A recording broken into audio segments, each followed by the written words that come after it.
So with all the storylines in place and with everything that is on the line, let us give a little bit of discussion here and preview C9 versus TSM, where one of these two teams will be booking their ticket to Worlds. Jacob, when you think about this, let's start with you here. Take it any way you want. I want to get comments from all of you on this. C9 versus TSM, what pops in your mind first? I am not sold on the bot lane of TSM at this point. I think that there are many people like our friend Jackie Love who would run them over. And I some of the European bot lanes also. I am not like this TSM team. Ugh, it was painful to watch.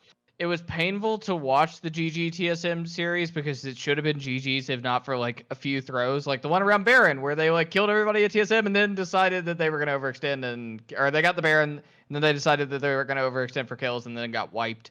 Right, like that GG should have been qualified out, like if not for their own mistakes. The TSM team like leaves so much to be desired, in my opinion. Like, and yeah, like I don't trust that team to do well at Worlds. At least with C9, like even when they aren't the best team in North America coming out of playoffs, like we've seen them make deep runs at Worlds, like the 2018 run where they weren't the best team in North America, Liquid was, and then they went on to be third, fourth in the playoffs, right? Like they went all the way to the semis, and ended up losing, but nonetheless, like playing quite well all the way up till that point. So to me, like I don't trust the TSM team.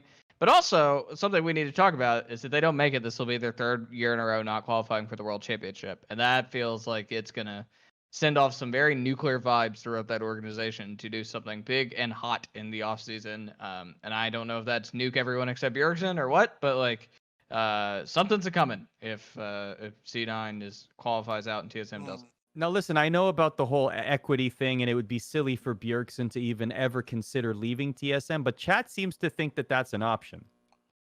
I don't think that's giving up his future. He has to give it up. He has to give up his equity if he goes to another team. That is the way the rules work. Yeah. You cannot be an owner of one team and play on another. So what team would give him a guaranteed shot? Like the only reason he would leave TSM is to win Worlds. If he can go to a team that can guarantee him a spot of going to the World Championship. And I can't think of a team in North America unless, I just can't think of a team that could give him that. If he was going to change teams, it would have been this past season before he signed the big contract and got the equity. I mean, he was the hottest. Here's the thing. He was the hottest free agent in the entire 2019 offseason on the books months before. And instead of testing the market, he decided to sign a big contract with TSM. He signed a month in advance. No one could even talk to him. So, like, his decision, like, to me, that was, like, he's a TSM guy forever. He will have equity in that organization. When he's done, he can either stay in the U.S. and become a permanent resident, or he can go back to Europe and live a happy life, making lots of money, streaming, doing whatever the heck he wants to do.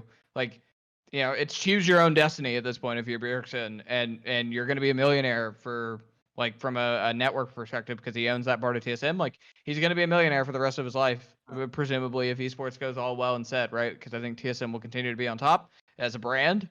So yeah, like he'd be very dumb to leave, even if they don't make Worlds.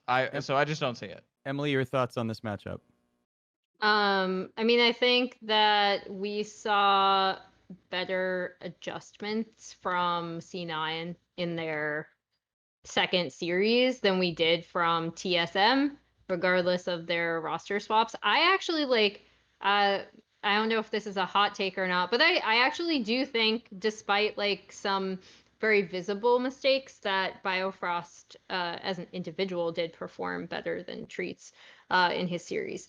I think that C9, when they played EG, you saw a lot of shifting in their draft priorities. They did not rely on Ezreal Yuumi every single game, which was very nice for me as a viewer, but also something that I think they should continue doing.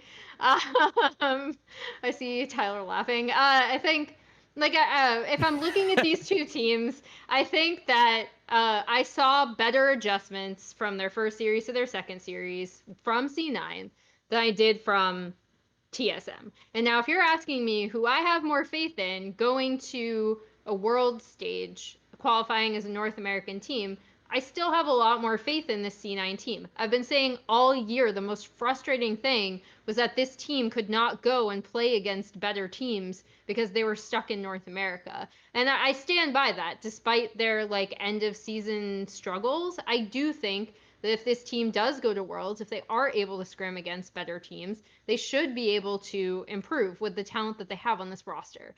So I did like their adjustments. I think that they had better adjustments and looked better in their second series. You can also say that maybe that's because GGS are a better team than EG right now. But I so like that's also something to consider. But I do think that C9 looked better in their second series than TSM did.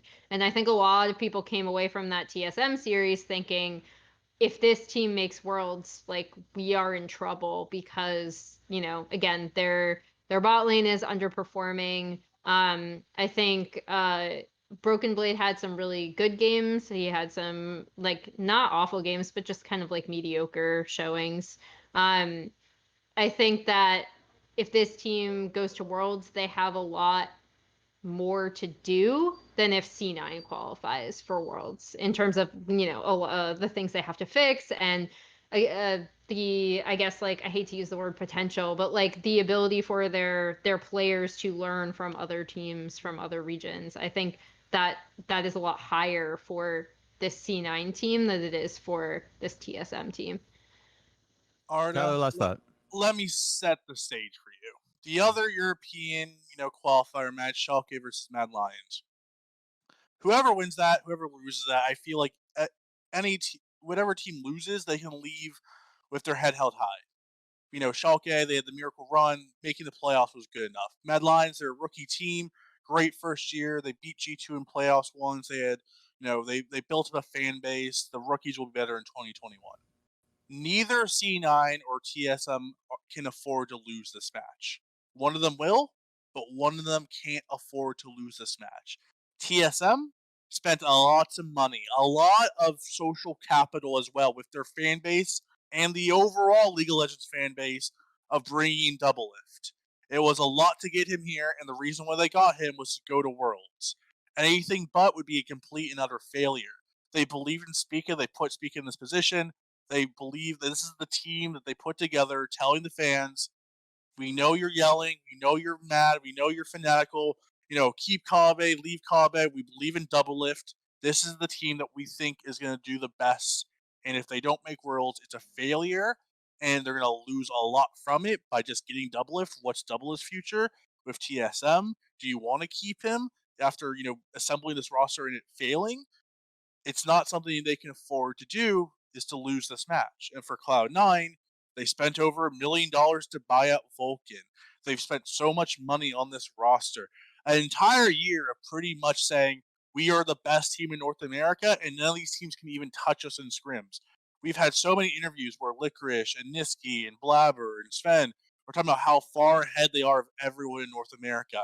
And if they lose to their rival, TSM, with a makeshift roster that they built halfway throughout the year, and they lose in the playoffs, going 1-2, and failing to make Worlds after winning their first title in 7 years, it will be an embarrassment. They can't afford to lose this series. Neither one of these teams can lose this weekend and leave with their head held high. Whoever loses is going to be trashed upon for the next 4 months in the offseason. This is a match where one team will escape, make the World Championships, and have maybe a hope of salvaging their season by doing well at Worlds, and they will have at least the satisfaction of putting down their rival. But whoever loses, it's going to be a very, very, very long off season, and it's going to be a lot of torment, a lot of fans very upset, and I think Cloud9 should be favored, but with how they've been playing recently, it really is tough. It really is tough. And I know we talk a lot about Spica. I've talked about Spica on this podcast as well, but Spica's played very well so far in the playoffs. They've tried to enable him with the Italy pick, and it's worked out a lot. So I do think Cloud9 is favored, but neither of these teams can lose. They both have immense pressure on their shoulders in this best of 5. And it's going to really come down to those small, minute details to see who can take that first map, who can get the momentum. And if it goes to a game 5, it's going to come down to pure just madness and pure skill to see who can will their team to victory more. And I'm excited. It's going to be a big series. One of these teams is going to have the worst offseason ever, and one team's going to go to Worlds. So have fun with that, guys.